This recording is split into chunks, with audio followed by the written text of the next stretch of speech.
ರಾಜಧಾನಿ ದೆಹಲಿಯಲ್ಲಿರುವ ಉಪಮುಖ್ಯಮಂತ್ರಿ ಡಿಕೆ ಶಿವಕುಮಾರ್ ಅವರು ದೆಹಲಿಯಲ್ಲಿ ನಡೆದ ತಮ್ಮ ಸಭೆಗಳ ವಿವರಗಳನ್ನು ಸಾರ್ವಜನಿಕವಾಗಿ ಬಹಿರಂಗಪಡಿಸಲು ಸಾಧ್ಯವಿಲ್ಲ ಎಂದು ಹೇಳಿದ್ದಾರೆ.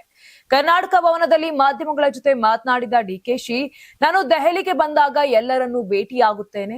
ನಿಮ್ಮ ಪ್ರಕಾರ ನಾನು ಕಾಯುತ್ತಿದ್ದಿರಬೇಕು. ನಾನು ಯಾರನ್ನು ಭೇಟಿ ಮಾಡಿದ್ದೇನೆ, ಏನು ಮಾತನಾಡಿದ್ದೇನೆ ಎಂದು ಎಲ್ಲವನ್ನು ಬಹಿರಂಗಪಡಿಸಲು ಸಾಧ್ಯವಿಲ್ಲ. ಒಬ್ಬ ಸ್ನೇಹಿತನ ಕುಟುಂಬದಲ್ಲಿ ಮದುವೆ ಇದ್ದಿದ್ದರಿಂದ ನಿನ್ನೆ ದೆಹಲಿಗೆ ಬಂದೆ. ಇಂದು ಅಸ್ಸಾಂ ಪ್ರದೇಶ ಕಾಂಗ್ರೆಸ್ ಅಧ್ಯಕ್ಷರನ್ನ ಭೇಟಿ ಮಾಡಿದ್ದೇನೆ. ಹಲವು ಕಾರ್ಯಕ್ರಮಗಳಿವೆ, ಅದರಲ್ಲೂ ಹಲವಾರು ನಾಯಕರನ್ನ ಪಕ್ಷಕ್ಕೆ ಸೇರ್ಪಡೆ ಮಾಡುವ ಕಾರ್ಯಕ್ರಮವೂ ಇದೆ ಅಂತ ಡಿಕೆಶಿ ಹೇಳಿದ್ರು.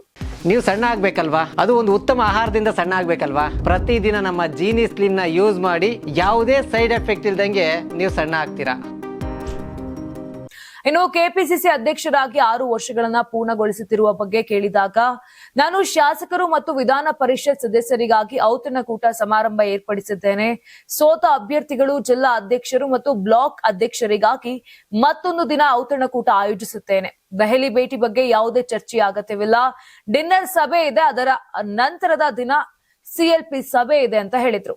Karnataka TV leader awards 2025 best MP 2025 Jagadish Shettar Belagavi ಸಂಸದ, ಡಾಕ್ಟರ್ ಸಿಎನ್ ಮಂಜುನಾಥ್ ಬೆಂಗಳೂರು ಗ್ರಾಮಾಂತರ ಸಂಸದ, ಪ್ರಭಾ ಮಲ್ಲಿಕಾರ್ಜುನ್ ದಾವಣಗೆರೆ ಸಂಸದೆ, ಡಾಕ್ಟರ್ ಕೆ ಸುಧಾಕರ್ ಚಿಕ್ಕಬಳ್ಳಾಪುರ ಕ್ಷೇತ್ರ ಸಂಸದ, ಶ್ರೇಯಸ್ ಪಟೇಲ್ ಹಾಸನ ಕ್ಷೇತ್ರ ಸಂಸದ, ಮಲ್ಲೇಶ್ ಬಾಬು ಕೋಲಾರ ಕ್ಷೇತ್ರ ಸಂಸದ, ಸಾಗರ್ ಖಂಡ್ರೆ ಬೀದರ್ ಕ್ಷೇತ್ರ ಸಂಸದ, ಕ್ಯಾಬ್ ಬ್ರಿಜೇಶ್ ಚೌಟಾ ದಕ್ಷಿಣ ಕನ್ನಡ ಕ್ಷೇತ್ರ ಸಂಸದ, ತೇಜಸ್ವಿ ಸೂರ್ಯ ಬೆಂಗಳೂರು ದಕ್ಷಿಣ ಸಂಸದ, ಸುನಿಲ್ ಬೋಸ್ ಚಾಮರಾಜನಗರ ಕ್ಷೇತ್ರ ಸಂಸದ, ಪಿಸಿ ಮೋಹನ್ ಬೆಂಗಳೂರು ಕೇಂದ್ರ ಸಂಸದ, ಕುಮಾರ್ ನಾಯಕ್ ರಾಯಚೂರು ಕ್ಷೇತ್ರ ಸಂಸದ.